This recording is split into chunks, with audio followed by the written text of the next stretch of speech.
Pemirsa, berita Banjarmasin kembali hadir menjumpai PN hari ini dan kali ini lawan ulun Faya Putri. Sejumlah berita aktual dan beberapa informasi menarik lainnya telah kami siapkan. Berikut berita utama hari ini.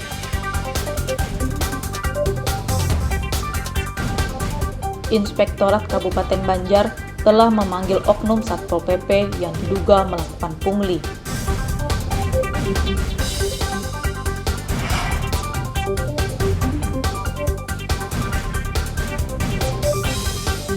Tersangka pencurian yang terekam kamera CCTV tanpa busana di kedai kopi akhirnya ditangkap polisi.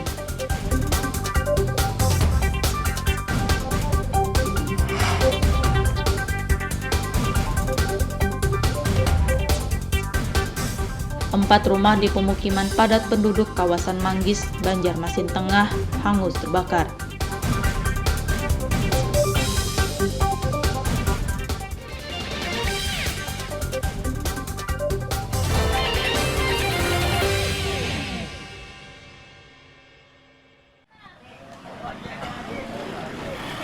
Oknum Satuan Polisi Pamong Praja Satpol PP Kabupaten Banjar yang diduga melakukan pungutan liar atau pungli senilai jutaan rupiah kepada warga telah dipanggil oleh Inspektorat Kabupaten Banjar.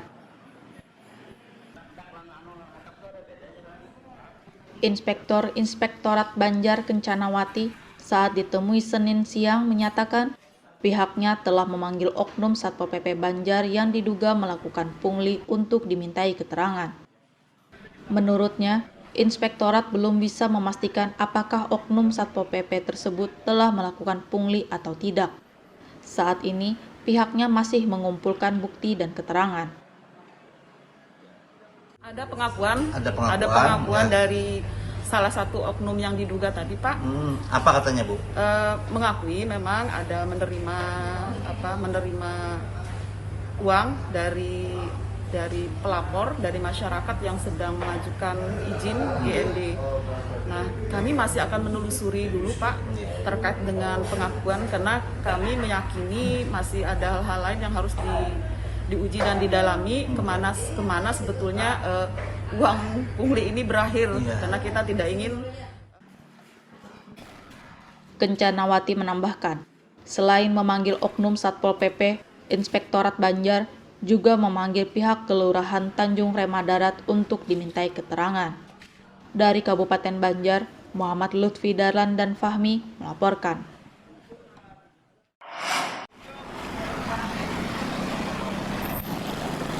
Dewan Perwakilan Rakyat Daerah DPRD Kabupaten Banjar akan mengawal kasus pungutan liar yang diduga dilakukan oleh oknum Satuan Polisi Pamong Praja Satpol PP Kabupaten Banjar.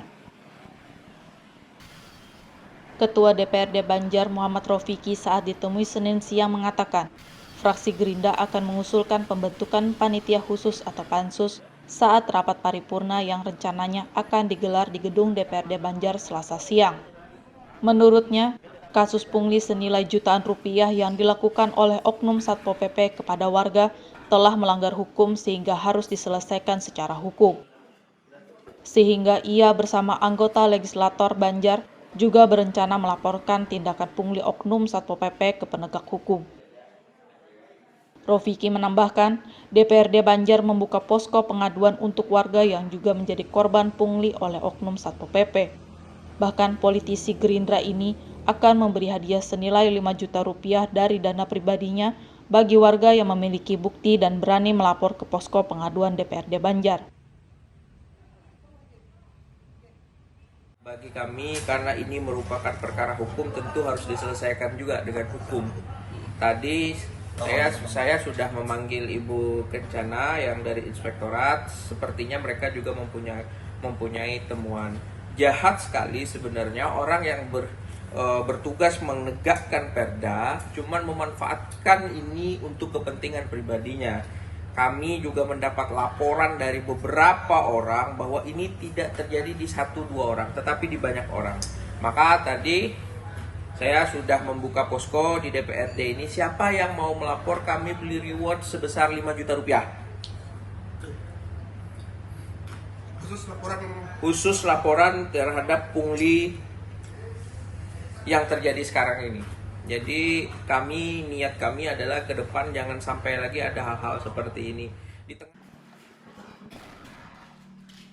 Ia menegaskan, kasus pungli yang dilakukan oleh Oknum Satpol PP kepada warga sangat jahat karena di tengah situasi sulitnya perekonomian akibat pandemi COVID-19, Oknum Satpol PP malah memeras warga. Dari Kabupaten Banjar, Muhammad Lutfi Darlan dan Fahmi melaporkan.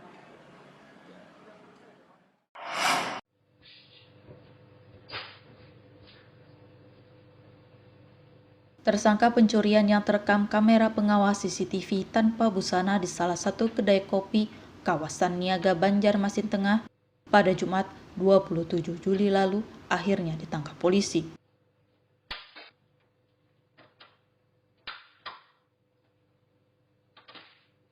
Pelaku pencurian di kedai kopi berjumlah 2 orang, masing-masing berinisial A dan M ditangkap pada 31 Juli 2021 di 2 lokasi berbeda. Kasat Reskrim Polresta Banjarmasin Kompol Alfiantri Permadi saat gelar perkara Senin pagi mengatakan, tindak kejahatan pencurian yang dilakukan oleh tersangka A dan M di kedai kopi terekam kamera pengawas CCTV. Di dalam rekaman CCTV tersebut, tersangka M melakukan pencurian dengan tidak mengenakan pakaian atau telanjang.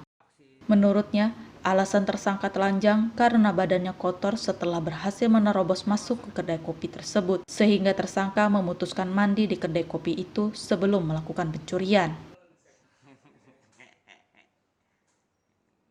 Misran ya, si pelaku, saudara Misran, ini melakukan aktivitas di kafe tersebut di TKP dengan telanjang tanpa busana. Jadi setelah kita dalami bahwa alasan si pelaku telanjang adalah karena pada saat masuk ke TKP dia kotor, tubuhnya kotor, badannya kotor, sehingga melihat di situ ada kamar mandi, dia menyempatkan diri untuk mandi dulu, untuk bersih-bersih di situ. Untuk barang-barang yang dicuri apa jadi barang-barang? Untuk barang-barang yang dicuri di sini ada 3 unit handphone ya, baik 1 unit iPhone dan 2 unit tab di sini tab.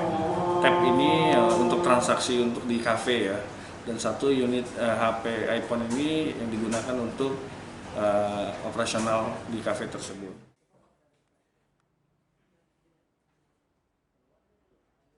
Saat mencuri di kedai kopi, kedua tersangka mengambil sejumlah telepon genggam dan mesin pembuat kopi senilai 24 juta rupiah. Atas perbuatannya, kedua tersangka akan dikenakan pasal 338 KUHP dengan ancaman 7 tahun penjara. Dari Banjarmasin, Muhammad Lutfi Darlan dan Hafiz Ar-Rahman melaporkan.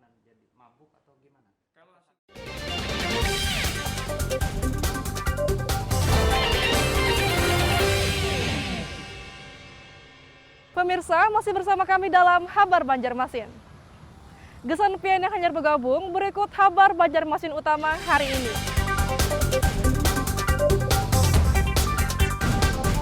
Inspektorat Kabupaten Banjar telah memanggil Oknum Satpol PP yang diduga melakukan pungli.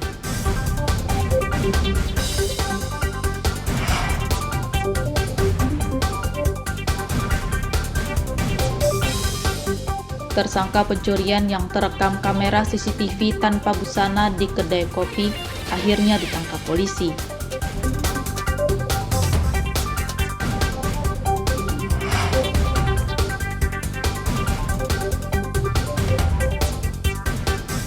Empat rumah di pemukiman padat penduduk kawasan Manggis, Banjarmasin Tengah hangus terbakar.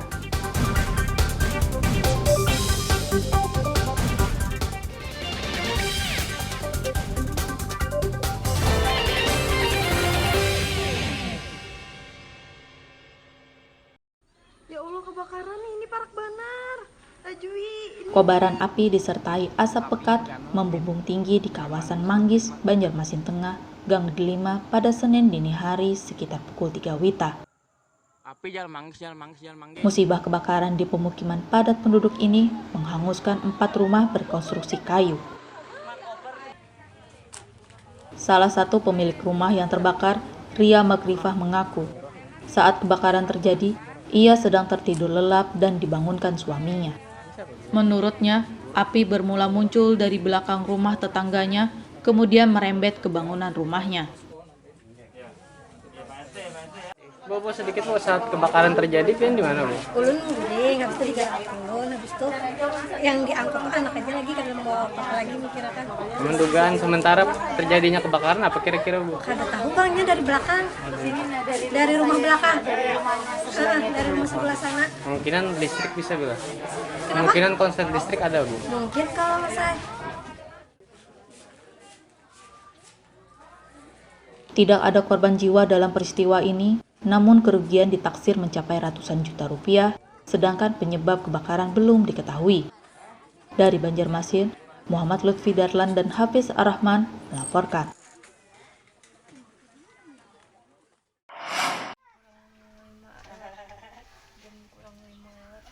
Sungguh malang nasib Siti Aminah bersama suami dan kedua anaknya.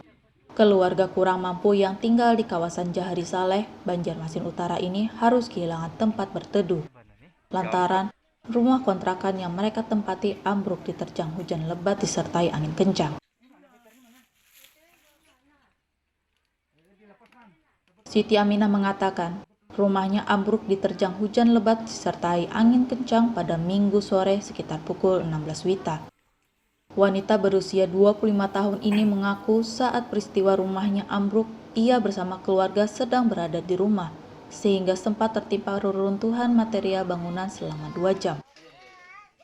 Beruntung, warga sekitar bergotong royong mengevakuasi dirinya dan keluarga.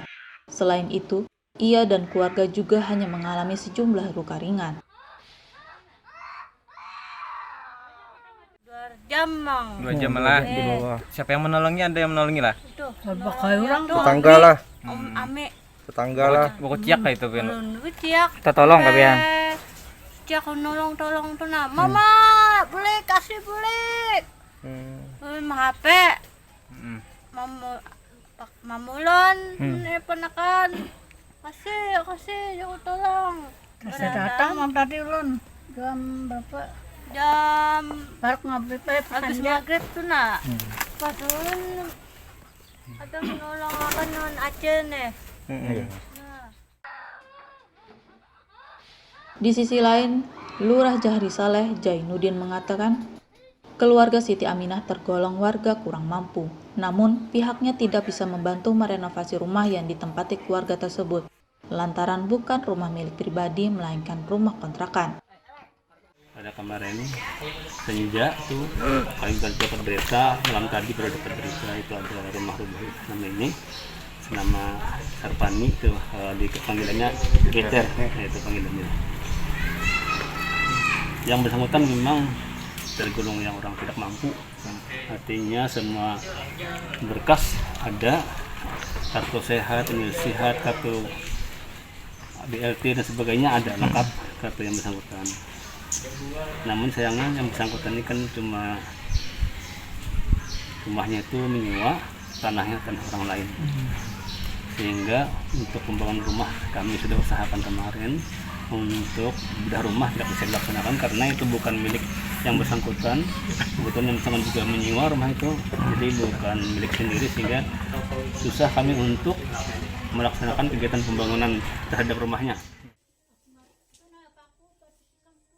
Karena kehilangan tempat berteduh, Siti Aminah bersama keluarganya untuk sementara ditampung di salah satu ruangan sekolah madrasah yang ada di kawasan sekitar rumah yang ambruk.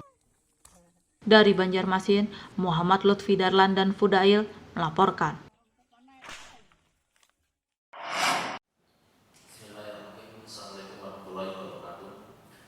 Sengketa tapal batas antara Desa Gendang Timburu, Kecamatan Sungai Durian dengan Desa Manggala Hulu, Kecamatan Kelumpang Barat, akhirnya diambil oleh pemerintah daerah Kabupaten Kota Baru untuk segera diselesaikan.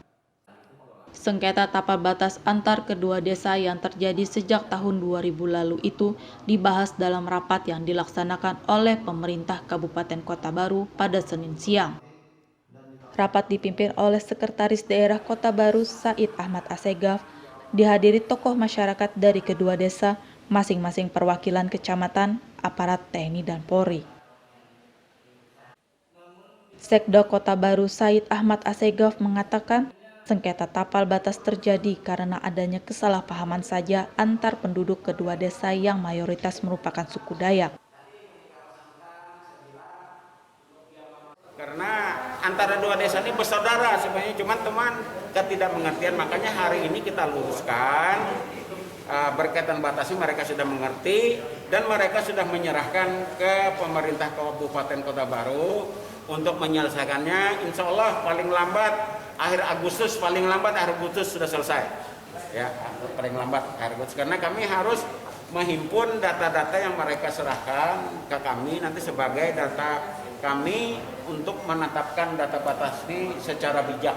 Soal klaim itu kan biasa, terjadi masalah di sini, kami sini, kan nanti kita menetapkan sesuai aturan secara bijak antara klaim mereka ini.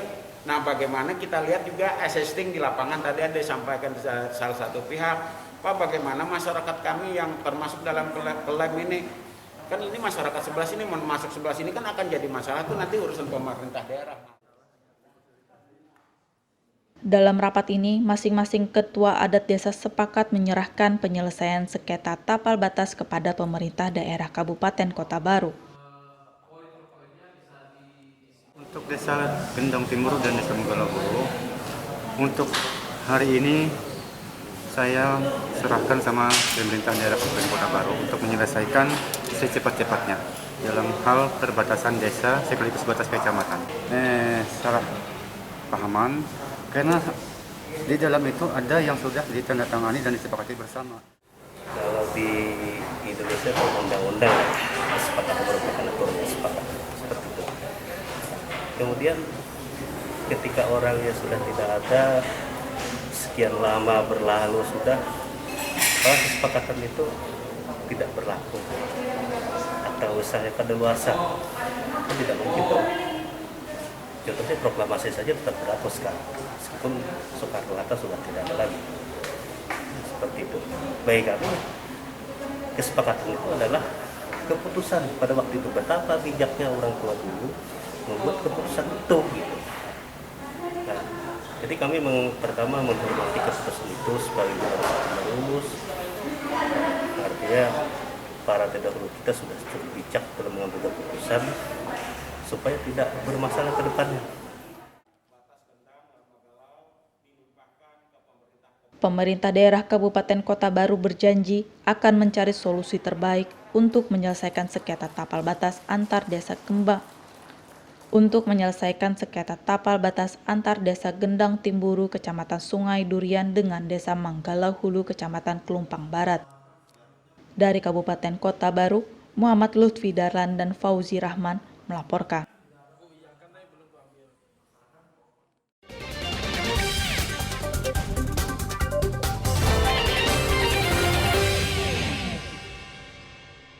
Pemirsa, masih bersama kami dalam Habar Banjarmasin.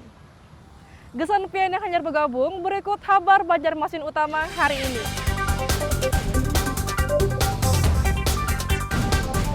Inspektorat Kabupaten Banjar telah memanggil oknum Satpol PP yang diduga melakukan pungli.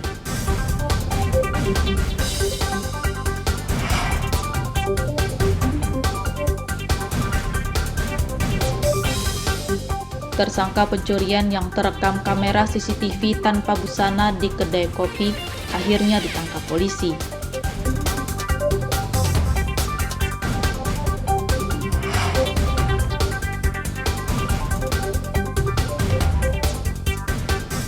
Empat rumah di pemukiman padat penduduk kawasan Manggis, Banjarmasin Tengah hangus terbakar.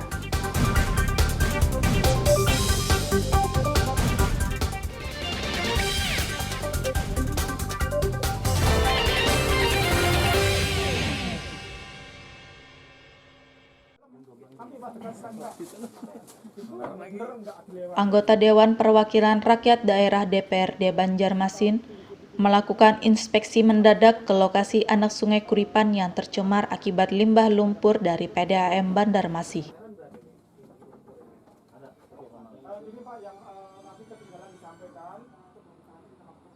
Sidak di lokasi anak Sungai Kuripan, kawasan Kebun Bunga Banjarmasin Timur dilakukan oleh Ketua Komisi 3 DPRD Banjarmasin, Isnaini pada akhir pekan lalu.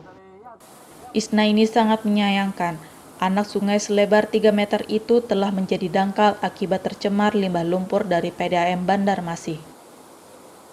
Ia pun meminta PDAM Banjarmasin segera melakukan pengerukan limbah lumpur yang menumpuk di anak sungai tersebut. Dan dalam beberapa waktu yang akan datang juga mereka sudah membuat yang namanya penampungan pengolahan lumpur tersebut, dekanter, itu suatu alat yang nilai investasinya sebesar 7 miliar. Nah, kita berharap agar hal-hal ini bisa berjalan sehingga ke depan tidak ada lagi, dan kami akan memantau apa-apa yang sudah akan dilakukan oleh PDAM sehingga jangan sampai lagi ada informasi bahwa adanya aliran lumpur yang dialirkan ke sungai yang ada di sekitar PDAM. Di sisi lain, Direktur PDAM Banjarmasin Supian mengakui lumpur yang menumpuk pada anak sungai Kuripan hasil sedimentasi pengolahan air baku PDAM. Namun pihaknya juga tidak setuju jika pencemaran dan pendangkalan di sungai tersebut hanya akibat limbah lumpur PDAM saja. Yang sering bocor di depan Duta Mall itu usianya sudah 30 tahun lebih.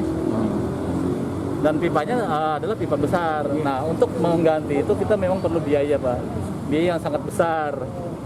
Kalau diperkirakan kalau dari Ayan ini sampai ke Stoyo itu kurang lebih sampai 50 miliar. Nah, sementara PDAM dengan kondisi saat ini memang berat kayaknya untuk bisa investasi sendiri. Sementara yang di kantor sendiri kita menyisihkan dari sedikit biaya operasional yang lain untuk mengarah ke sana. Nah, untuk penggantian pipa mungkin berharap banyak dari pemerintah sih sebenarnya. Rencananya, PDAM Banjarmasin akan mengajak warga yang bermukim di sekitar anak sungai Kuripan bergotong royong membersihkan anak sungai tersebut. Dari Banjarmasin, Muhammad Lutfi Darlan dan Juanda Adriani melaporkan.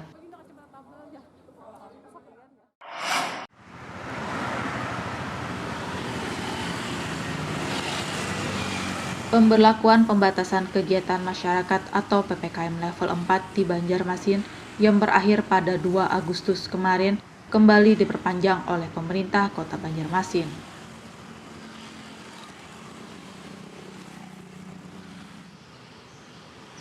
Wali Kota Banjarmasin Ibnu Sina saat ditemui Senin sore mengatakan PPKM level 4 diperpanjang karena beberapa hal, di antaranya kasus COVID-19 di Banjarmasin yang masih cukup tinggi dan saran dari para ahli Fakultas Kedokteran Universitas Lambung Mangkurat.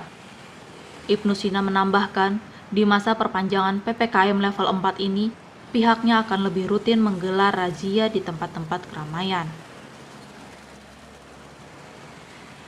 Dan juga laporan dari pelaksanaan dalam sepekan ini memang sudah banyak yang kita lakukan terkait dengan protokol kesehatan, tapi angkanya masih tinggi. Oleh karena itu, kita sepakat untuk memperpanjang PPKM level 4 Kota Banjarmasin sampai tanggal 8 Agustus 2021. Kenapa? Dengan catatan bahwa perpanjangan waktu ini untuk mendisiplinkan penegakan prokes, kemudian yang kedua untuk menegakkan 3T, yaitu testing, tracing, dan treatment, sehingga pelacakan kita harus dimaksimalkan lagi, kemudian angka-angka ini bisa diturunkan. Walaupun dalam skala PPKM mikro, RT-RT yang masih zona merah itu hanya sekitar 15-an ya? 15 saja sebetulnya, tetapi memang kita harus tetap waspada. Bagi warga dan tempat usaha yang masih kedapatan melanggar aturan PPKM level 4 dan tidak menerapkan prokes kesehatan akan ditindak tegas. Dari Banjarmasin, Muhammad Lutfi Darlan dan Fudail melaporkan. Mudah-mudahan Pemerintah Kabupaten Banjar memberi bantuan paket sembako untuk warga yang terkonfirmasi positif penyakit COVID-19 dan sedang menjalani isolasi mandiri atau isoman. ini sangat diharapkan karena salah satu pelindung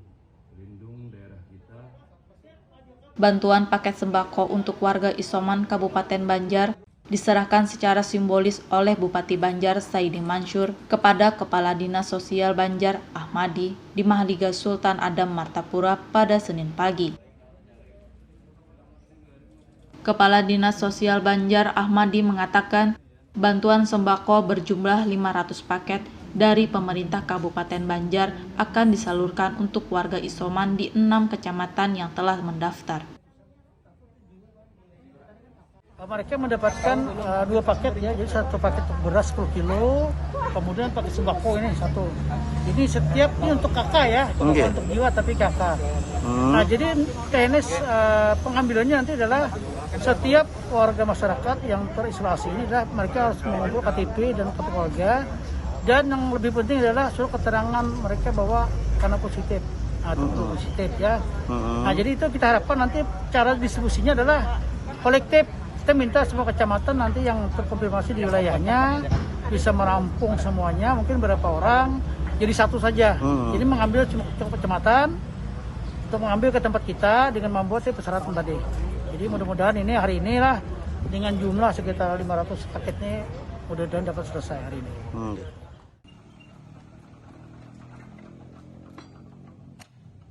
Bagi warga Isoman Kabupaten Banjar yang ingin mendapatkan bantuan sembako harus mendaftar dengan syarat KTP dan kartu keluarga serta bukti positif terpapar penyakit COVID-19 hasil tes usap antigen. Dari Kabupaten Banjar, Muhammad Lutfi Darlan dan Fahmi melaporkan.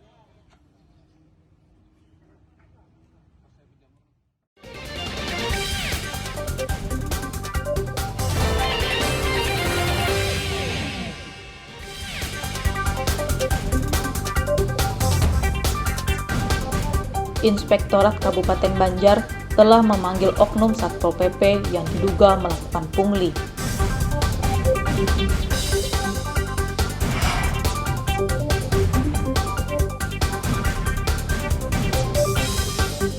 Tersangka pencurian yang terekam kamera CCTV tanpa busana di kedai kopi akhirnya ditangkap polisi.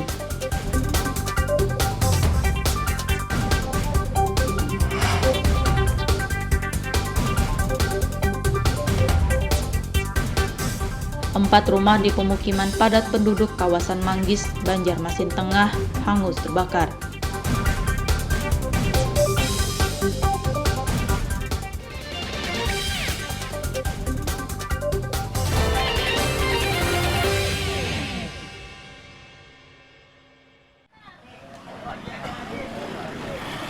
Oknum Satuan Polisi Pamong Praja Satpol PP Kabupaten Banjar yang diduga melakukan pungutan liar atau pungli senilai jutaan rupiah kepada warga telah dipanggil oleh Inspektorat Kabupaten Banjar.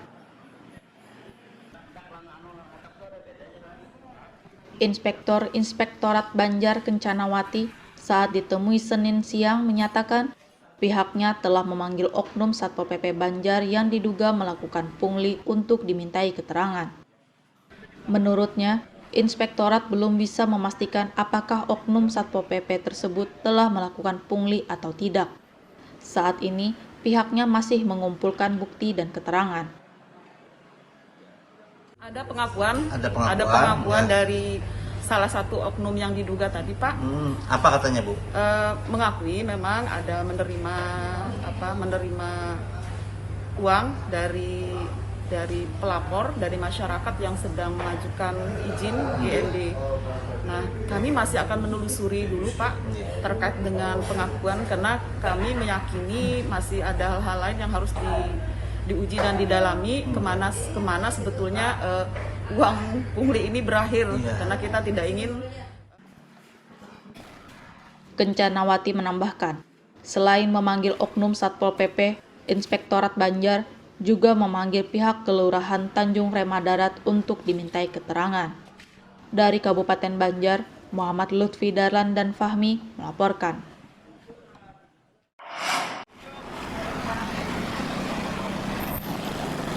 Dewan Perwakilan Rakyat Daerah DPRD Kabupaten Banjar akan mengawal kasus pungutan liar yang diduga dilakukan oleh oknum Satuan Polisi Pamong Praja Satpol PP Kabupaten Banjar. Ketua DPRD Banjar Muhammad Rofiki saat ditemui Senin siang mengatakan, fraksi Gerindra akan mengusulkan pembentukan panitia khusus atau pansus saat rapat paripurna yang rencananya akan digelar di gedung DPRD Banjar Selasa siang. Menurutnya, kasus pungli senilai jutaan rupiah yang dilakukan oleh oknum Satpol PP kepada warga telah melanggar hukum sehingga harus diselesaikan secara hukum. Sehingga ia bersama anggota legislator Banjar juga berencana melaporkan tindakan pungli oknum Satpol PP ke penegak hukum. Rofiki menambahkan, DPRD Banjar membuka posko pengaduan untuk warga yang juga menjadi korban pungli oleh oknum Satpol PP. Bahkan politisi Gerindra ini akan memberi hadiah senilai 5 juta rupiah dari dana pribadinya bagi warga yang memiliki bukti dan berani melapor ke posko pengaduan DPRD Banjar. Bagi kami, karena ini merupakan perkara hukum, tentu harus diselesaikan juga dengan hukum. Tadi saya sudah memanggil Ibu Kencana yang dari Inspektorat, sepertinya mereka juga mempunyai temuan. Jahat sekali sebenarnya orang yang bertugas menegakkan perda, cuman memanfaatkan ini untuk kepentingan pribadinya. Kami juga mendapat laporan dari beberapa orang bahwa ini tidak terjadi di 1-2 orang, tetapi di banyak orang. Maka tadi saya sudah membuka posko di DPRD ini. Siapa yang mau melapor, kami beli reward sebesar 5 juta rupiah. Khusus laporan terhadap pungli yang terjadi sekarang ini. Jadi niat kami adalah ke depan jangan sampai lagi ada hal-hal seperti ini. Ia menegaskan kasus pungli yang dilakukan oleh oknum Satpol PP kepada warga sangat jahat karena di tengah situasi sulitnya perekonomian akibat pandemi COVID-19, oknum Satpol PP malah memeras warga. Dari Kabupaten Banjar, Muhammad Lutfi Darlan dan Fahmi melaporkan.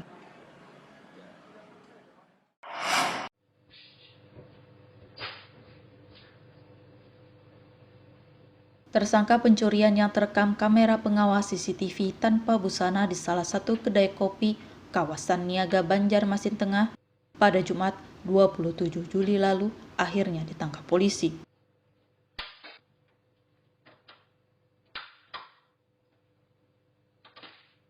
Pelaku pencurian di kedai kopi berjumlah 2 orang, masing-masing berinisial A dan M, ditangkap pada 31 Juli 2021 di 2 lokasi berbeda. Kasat Reskrim Polresta Banjarmasin Kompol Alfiantri Permadi saat gelar perkara Senin pagi mengatakan, tindak kejahatan pencurian yang dilakukan oleh tersangka A dan M di kedai kopi terekam kamera pengawas CCTV. Di dalam rekaman CCTV tersebut, tersangka M melakukan pencurian dengan tidak mengenakan pakaian atau telanjang. Menurutnya, alasan tersangka telanjang karena badannya kotor setelah berhasil menerobos masuk ke kedai kopi tersebut, sehingga tersangka memutuskan mandi di kedai kopi itu sebelum melakukan pencurian. Misran ya, si pelaku, saudara Misran, ini melakukan aktivitas di kafe tersebut di TKP dengan telanjang tanpa busana. Jadi setelah kita dalami bahwa alasan si pelaku telanjang adalah karena pada saat masuk ke TKP dia kotor, tubuhnya kotor, badannya kotor, sehingga melihat di situ ada kamar mandi, dia menyempatkan diri untuk mandi dulu, untuk bersih-bersih di situ. Untuk barang-barang yang dicuri apa jadi kemarin? Untuk barang-barang yang dicuri di sini ada 3 unit handphone ya, baik 1 unit iPhone dan 2 unit tab di sini tab. Tab ini untuk transaksi untuk di kafe ya, dan 1 unit HP iPhone ini yang digunakan untuk operasional di kafe tersebut.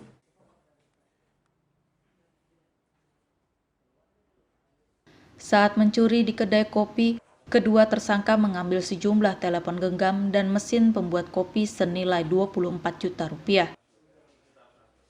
Atas perbuatannya, kedua tersangka akan dikenakan pasal 338 KUHP dengan ancaman 7 tahun penjara. Dari Banjarmasin, Muhammad Lutfi Darlan dan Hafiz Ar-Rahman melaporkan. Pemirsa, informasi tadi sekaligus menjadi penutup perjumpaan kita kali ini. Ulun Faya Putri lawan buhan redaksi mengucapkan selamat beraktivitas. Sampai jumpa.